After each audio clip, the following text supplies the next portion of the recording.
Hi, I'm Steve Harper. I'm the CEO and founder of Owner Insight, and welcome to our Women in Construction podcast series. This is by far one of my most favorite segments because we get to feature amazing women doing incredible work at every level within the construction industry.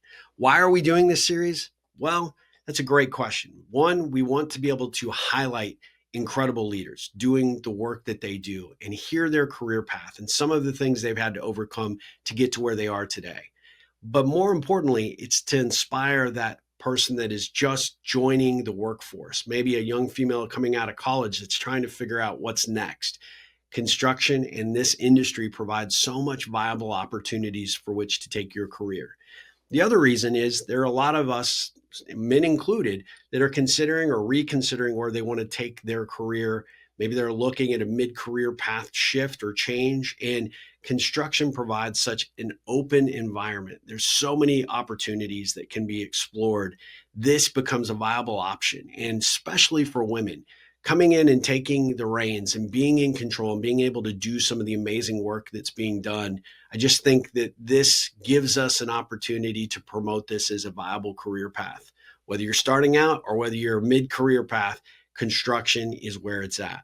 Today, we're joined by Jamie Cox. She is the works for Colorado Mesa University, and she is the capital projects manager. I was introduced to her by a mutual friend, and let me tell you, this woman has it all. She is incredibly engaging. She's very smart. She has a huge amount of responsibility, and I can't wait to dig into her career path and what led her to this role today. She is dynamic. She is very personable. And you can tell she is someone that knows how to get things done. And I'm so grateful she agreed to join us for this series. And with no further ado, let's dive into the interview with Miss Jamie Cox. Jamie Cox joins us today for our Women in Construction podcast series. I am so grateful that you made the time. Welcome to the show, Jamie. How are you doing? Great. Thank you so much for having me. Oh, well, of course. As we I kind of alluded to in your introduction, you and I came together because we have a mutual friend in common, and I just know that when I was looking at your background and sort of your career path and your history, I just knew you would be somebody that would be perfect for this series. And so, one of the places I want to start is give us a little bit of background about how you chose construction as kind of a direction for your career and sort of what led you up to do the role that you do now for Colorado Mesa University. Yeah, absolutely. So currently I'm in a position, I am the university's capital projects manager. So I manage all of the capital projects on campus, and we are a very big growth university. We are rapidly growing our footprint. And so it's a really fun and exciting place to be. And my background was actually, yeah, quite diverse to get me here. And I like to think back. So my undergrad is actually environmental design and architecture, and so I achieved that degree at University of Colorado Boulder, and that degree really focused a lot on how the built environment. Works with your local geography and climate. And the focuses are really great, even as a university, as we look at our kind of our whole campus as sort of our own network Sure. of infrastructure. Um, but yeah, so anyhow, I have my main background is architecture. I also then have a master's from Syracuse University, and I'm often asked, how did you get into architecture, construction, that background, or what made you choose that path? And I like to think back to when I was growing up. My parents were also kind of investors in real estate. They had a lot of properties they were turning over. And I always had the grunt labor job of coming in, cleaning, painting, You put in your dues for sure. I Yeah. put in my Yeah. dues. But through that process, I was able to see, and they would even give me a little say as a 10-year-old, like, what color, like, can you That's help pick good. something out? Or how can we improve this? And so I got to see really how you can change someone's perception, someone's experience just through either finishes or cleaning something up, removing a wall. How is your built environment truly affecting your daily life? And So I think that was sort of, probably got my focus turned to the architecture construction industry as a young child. And then through, let's see, after actually, I had a wonderful experience. After undergrad, I applied as a construction laborer with Oh, a really? company called Gateway Construction and Design out in Gateway, Colorado. And this was an interesting development. It's a resort that was built from in kind of this incredible area that had really been untouched. And so the owner of the Discovery Channel actually is who Oh, wow. spearheaded that. Yeah, that project. And I saw that they were hiring. I needed a summer job, and so I went and put in my time as a laborer. And then, like I think it was 2 weeks before I was heading to grad school, the owner was John Hendricks, the owner of the Discovery Channel, was on site, and he wanted to have a conversation. He's like, "You're the only woman out here. What are you doing? What's your Wow. story? What's your background?" And I said, "Oh, well, actually, I just wanted to get some hands-on experience on the construction side before I go embark on my master's degree in architecture." And he said, "What? You have a degree in architecture? We're still waiting on our permits. We're in this flux time right now."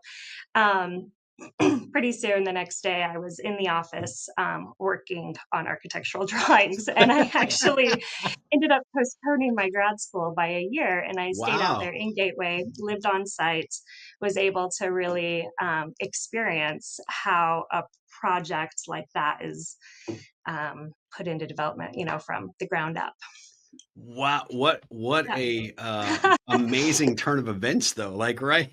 Yeah, Everything I'm truly. a big believer everything happens when it's supposed to, right? But Yeah. that couldn't have been better timing for you, right? Oh, not at all. And then suddenly I had, my first job experience, um and I got to see a lot of, working on a project like that. There were four people working on this entire, it wasn't a large firm that was, cranking out these drawings, and it was really truly design build too. So Sure. involved from the beginning and estimating and constructability and everything from the beginning. And so it was such a great opportunity at a early point in my career.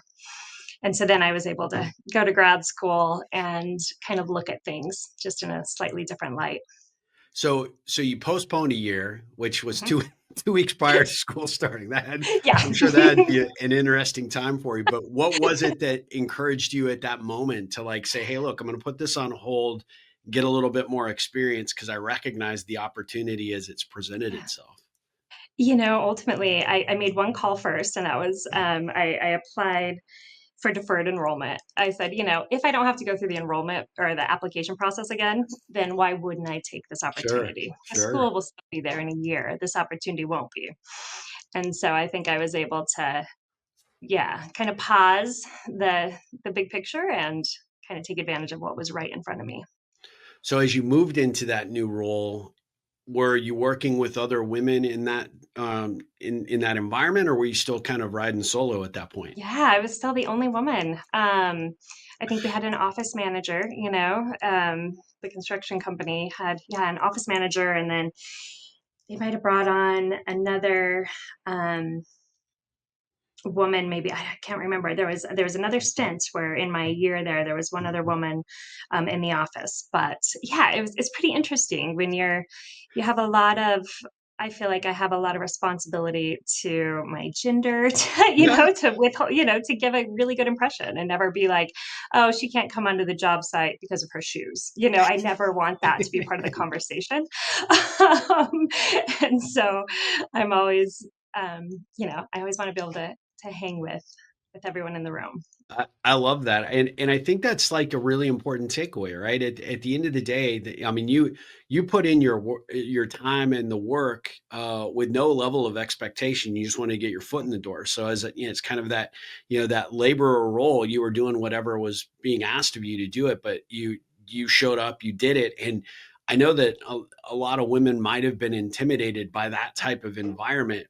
You stuck it out and obviously made yourself recognizable to to someone that was in a position of authority. what did that feel like when you made the switch, right? Like you went to work and, and you were on the job site from, all day to now you're in a role that's actually sort of more of guiding and directing the leadership of the project.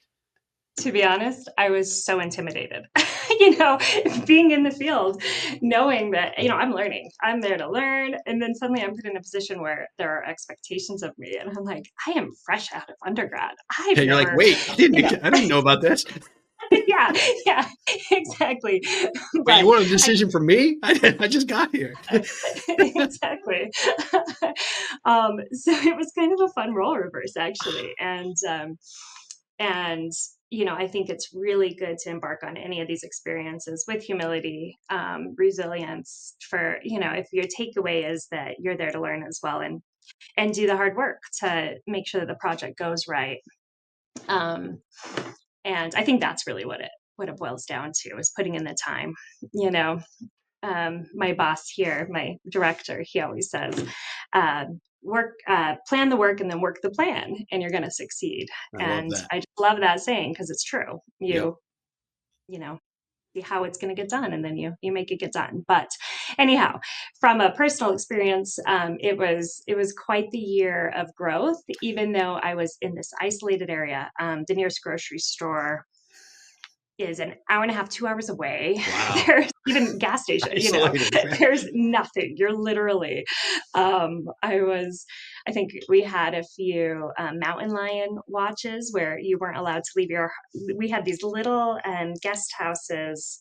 The first structures to be built on site they're called the casitas now, and they're these private little individual houses. And that's where they put I think there were 5 of us that lived on site that first year. And we would have these, yeah, you couldn't leave your house after dark because mountain lions were literally just like circling the area.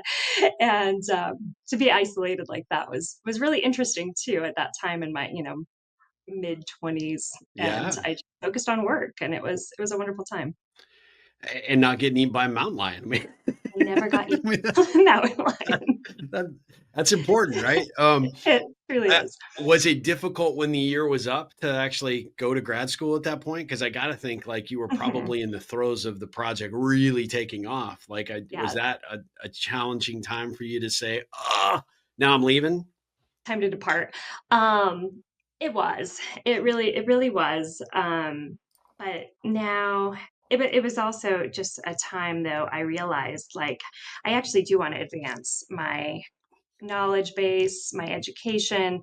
I think by entering the working profession as well, you do realize how much more you have to learn. I Yep. think as a student, um, often you don't know the big picture of all the intricacies and stuff. So I think I was also ready to go. And maybe even that, I was ready to have a break and go be a student again. And be able to And then, leave your apartment or your dorm room without the fear of a mountain lion. yeah, That was probably a exactly. big plus. Yeah. And then at Syracuse, I actually had a couple of just amazing construction based opportunities too. One was up in Nova Scotia. I got a scholarship to go to Nova Scotia and Wow. over a summer participate in what was called the Ghost Studio. And what this entails of is Brian McKay Lyons, an architect, a Canadian architect. He puts together this educational experience. And these are often, it's 35 architects from kind of around the world come and convene at this remote location again. We do working charrettes for the first week or two, and then we actually build the structures the second week with a construction crew, but hands-on again. And so I'm Yeah. getting more of that kind of background. And there's a lot of publications now on those projects that he did. He kind of built a whole campus. We worked on Wow. some housing units. But that whole experience, once again, kind of reminded me of my gateway experience, Yeah. believe it or not. But it was more enriching. And then the following summer, kind of through that, I got another scholarship to study with Glenn Murcutt in Australia. And he's a Pritzker Prize winning architect, just Wow. one of a kind. And that was an experience that, had I just stayed in Gateway, I really would have been limiting my Yeah. horizons. Yeah. So it was a wonderful time.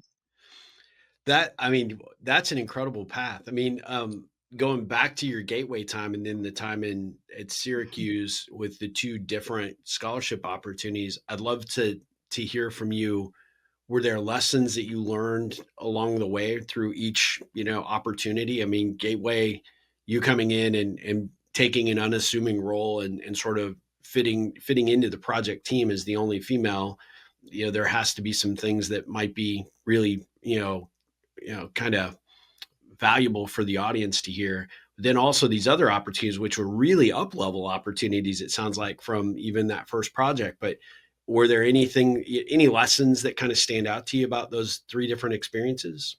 I think ultimately, you can take it back to every project that now I work on, and it's really learning how to work with the team that sometimes you don't choose, or sometimes, suddenly all these individuals are just in a room with the same, right, with the same hope for the end result. But how do you get there? And especially my experience in Australia, I think we had over 20 countries represented. Not Wow. everyone even spoke English. And so how do you, put down on paper all these ideas and then actually make the project constructible and work through some of those limitations of communication and also deadlines, where we all, we have a very strict deadline to follow. And so what's the end game and how do we get there? And I think it's a great lesson in you're all at the same you all come into something with the same expectations, and there's no hierarchy, there's no anything. It's just putting in the work together to achieve the right end result. And so yeah, I think that would probably be the biggest takeaway, was just how to work with people.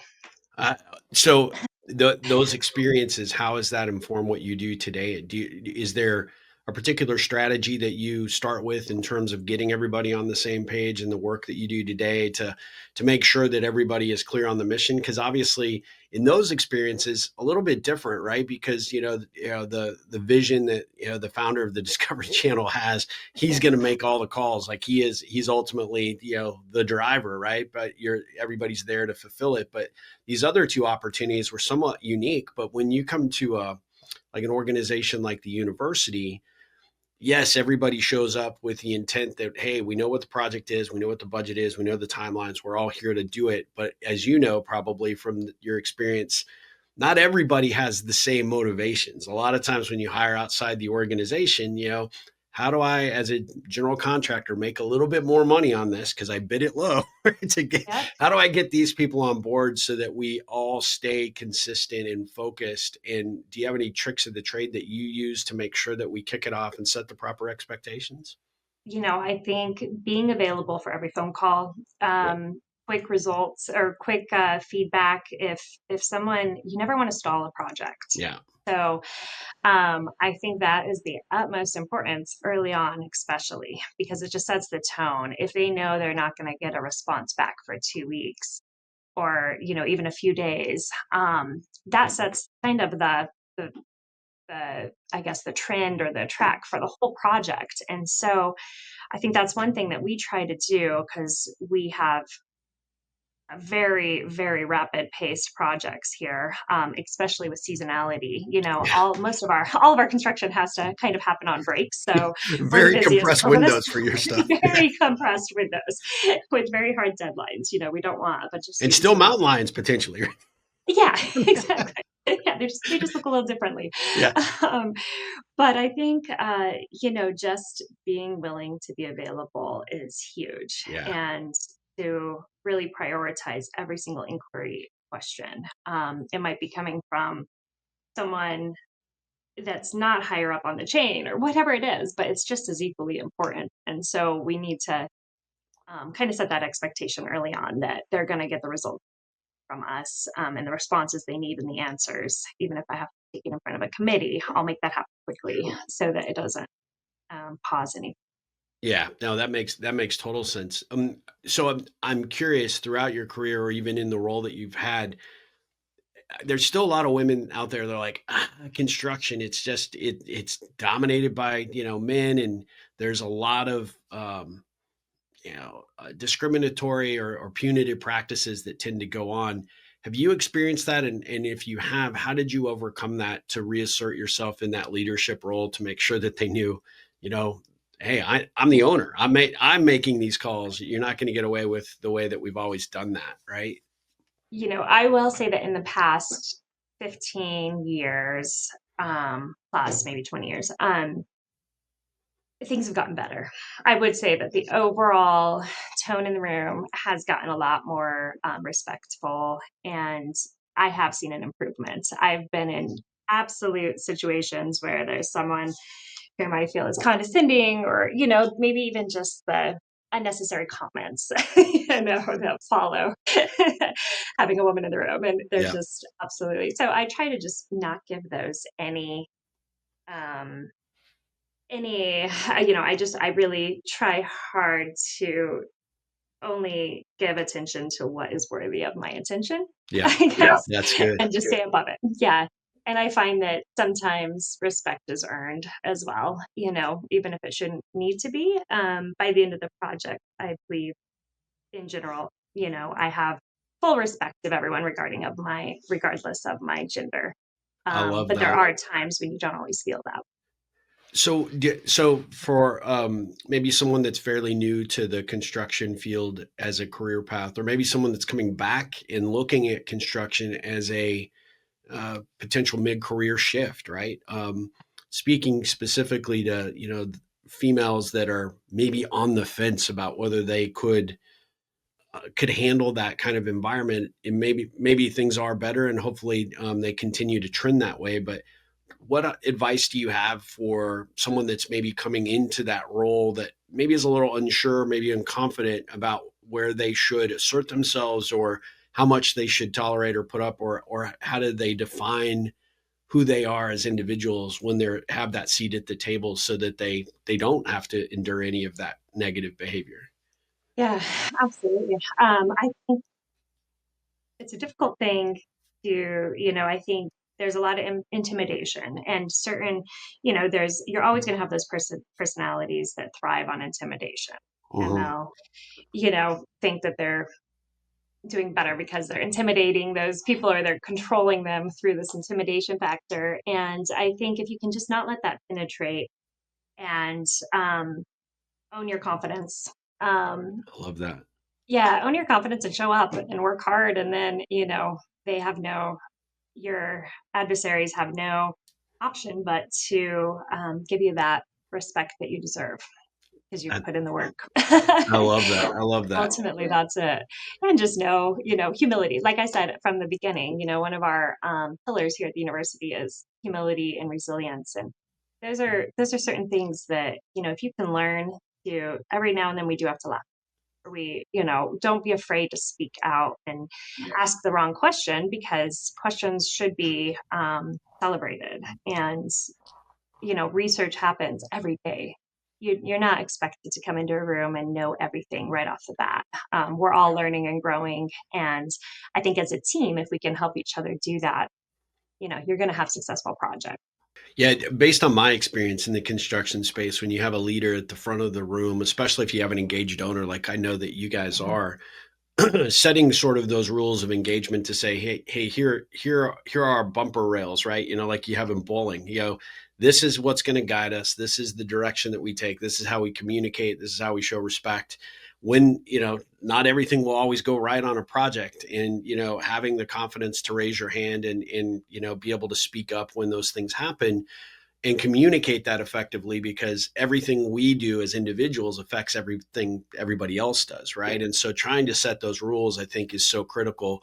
We've seen through our platform and just different project environments where that rule of engagement actually hasn't been established or set up, and oftentimes when you leave everybody to do it the way they've always done it, then you get a really mixed bag of results, and often not the result at the end that you were hoping for.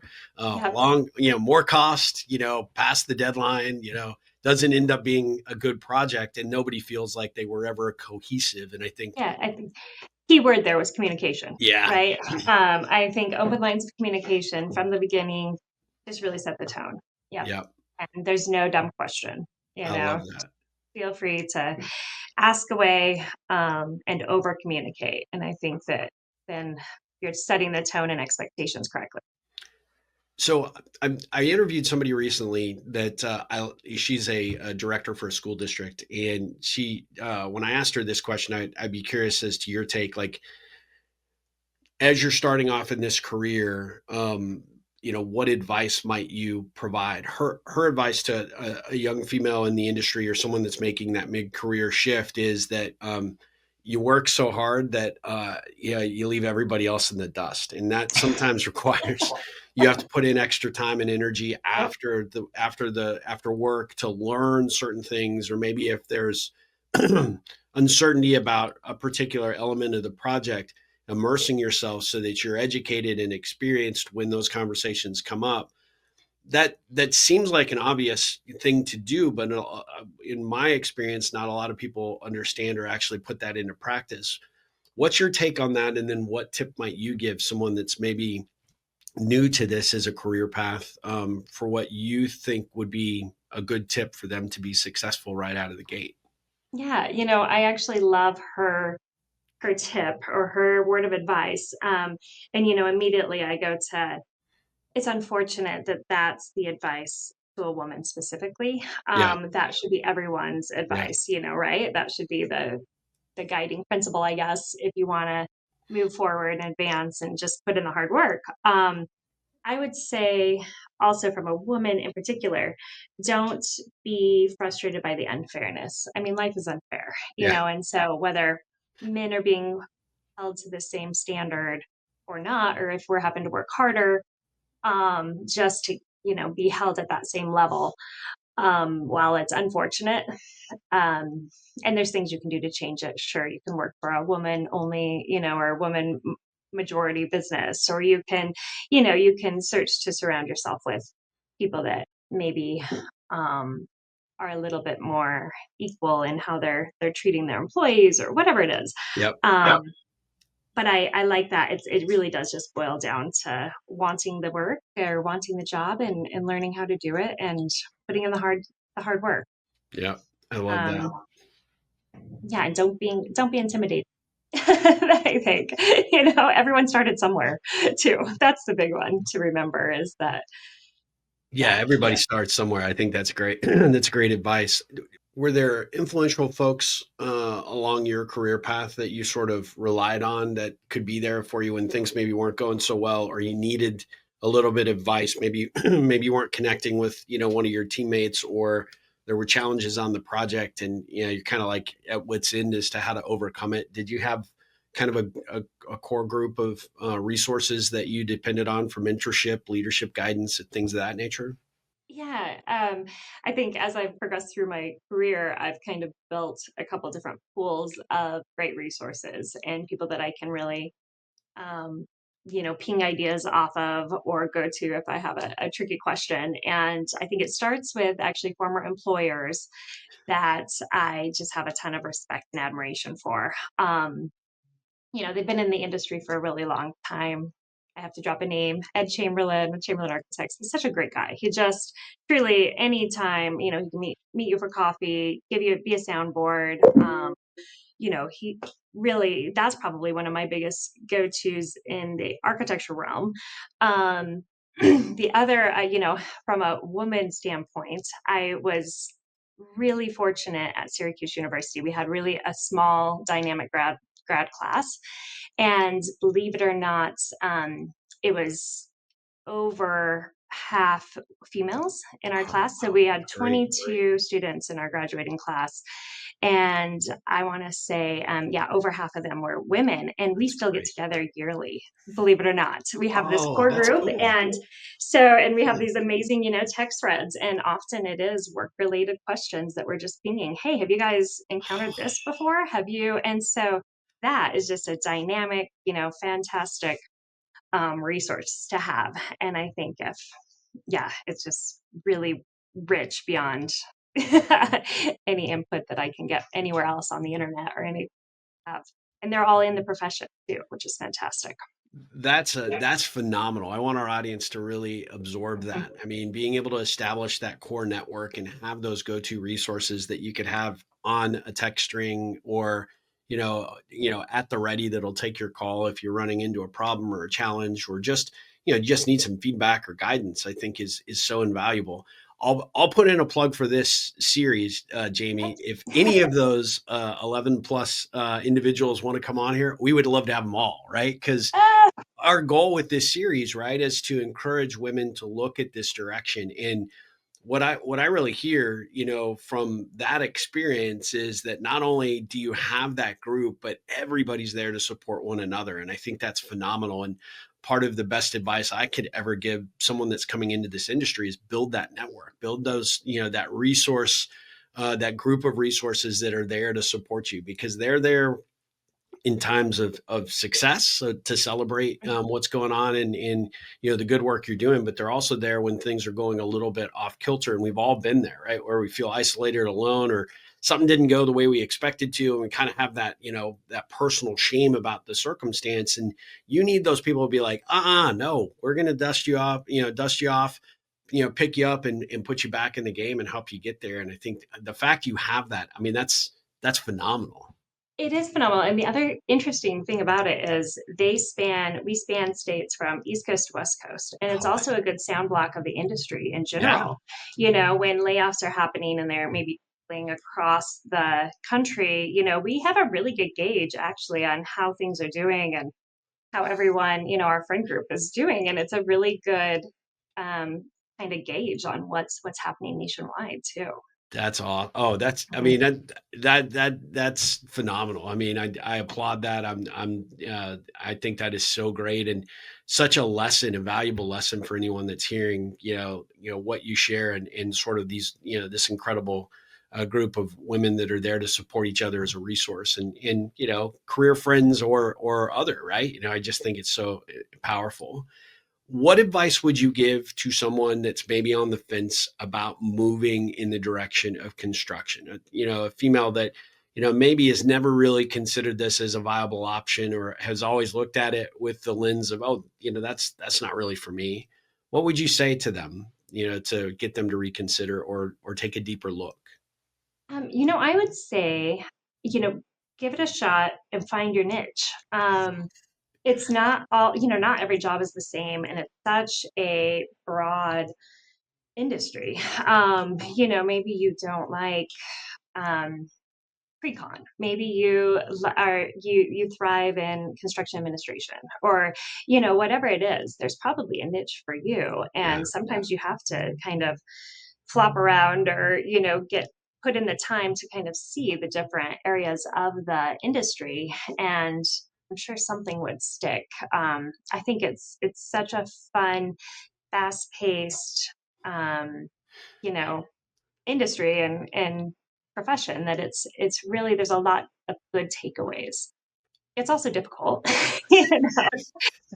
Not all You're not roses. sugarcoating it. I love it. Yeah, that's Yeah, perfect. and Yeah. every project's different. That's what I appreciate about it is um you're not it's not Right. it's fast changing and yeah. Yeah, I love that. If, you know, yeah, obviously you're still got many years before you actually look at retirement, but when you Mhm. get to that point, what would you like to hear,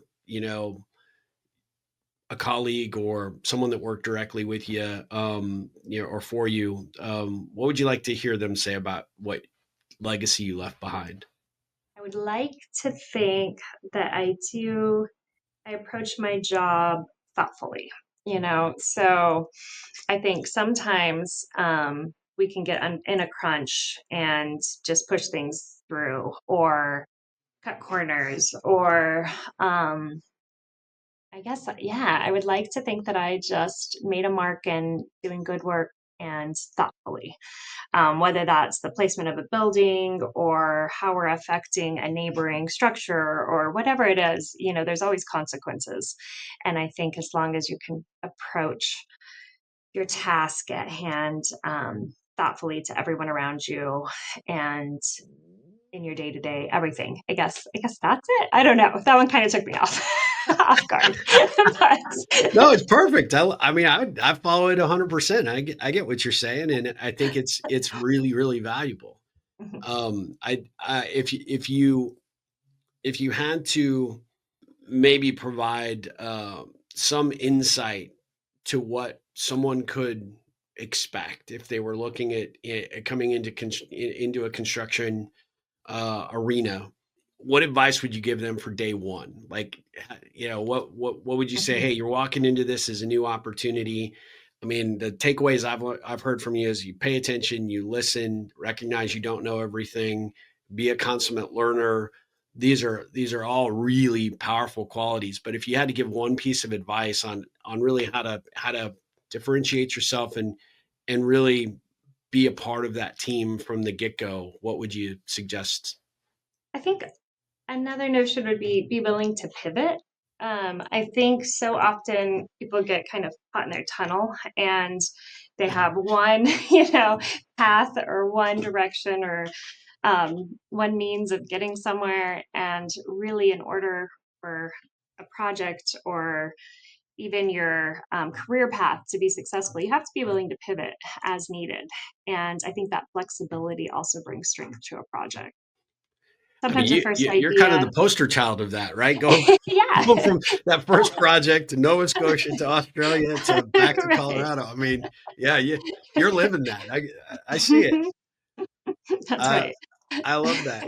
Last thing I'd like to ask you is, when they get into a role where they are actually in a position to be a leader, what do you recommend to differentiate yourself as a powerful, empowered female leader in a construction environment? What would you suggest? I would suggest bringing to the table the same respect that you expect others Mm, have of you, no matter of your status. Because I think that often women are sometimes given a bad reputation because they can either be um, trying too hard or overcompensating for years of struggle or whatever it is, and not actually giving the same respect that they're asking of other yeah, people. And so I think just bringing that equality across the board is incredibly important as well. I love it. If you had to put one last plug in for Mhm. women considering construction as a career path, what would you like to share with them? Do it, make a difference. Yeah, let's make a mark on the industry. I love that look like just do it. Let's go. Yeah, don't hesitate. There's no I reason you love it. shouldn't deserve to be in the space as well. If there was someone out there that was, interested in maybe communicating with you, like either they're on the fence about moving in the direction of construction as a career path, or they're in it but they're maybe struggling, is there a way that they could get in touch with you, maybe to have a conversation? Would you be open to that if anybody Yeah, wanted to reach out? absolutely. And they can even just contact me here on my work email, which is jcox2 at coloradomesa.edu. Um, and 100%, especially being in this, institution of higher learning, I love being an asset and a resource for people. Well, I can Absolutely. see why you are very successful at your job.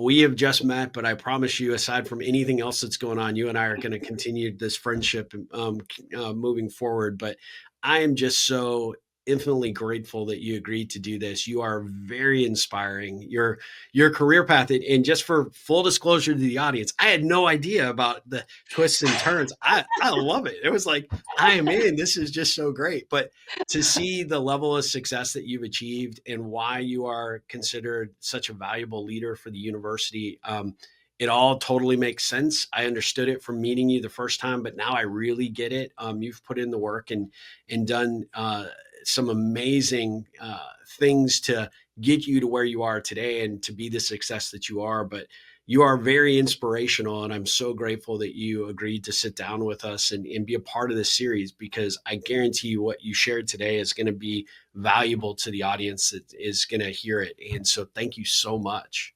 You're so welcome. Thank you for having me. It's an honor. And I'll get my other friend group on here too. I had no idea we might find 11 other guests for this series. Yes, I that's mean, right.